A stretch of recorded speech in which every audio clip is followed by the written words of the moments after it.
This lesson is going to look at how we can define a business rule in Sage CRM using field level onChange scripts that are executed within the browser.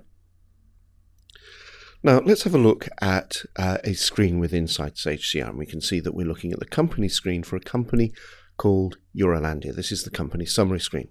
Now I'm going to just click onto the address tab, and we can then click to edit the address, and let's have a look at the postcode field. That's the one that I'm interested in.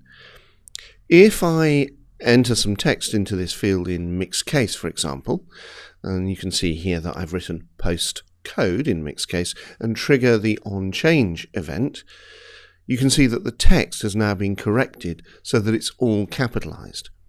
Let's see where that was done.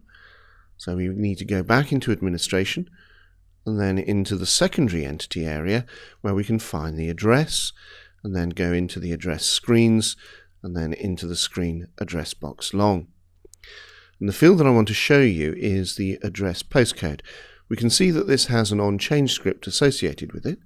onChange scripts are usually used for the definition of corrective rules, but other mechanisms can do that too.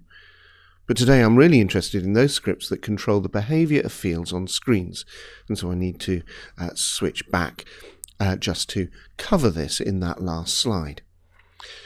So here you can see this very simple idea. This is the example that we've just looked at. The address postcode field, which ensures the postcode is in uppercase, is using the idea of knowing which field we're writing in, this dot value. And you can see that this is plain old JavaScript here, which is equal to this dot value to uppercase.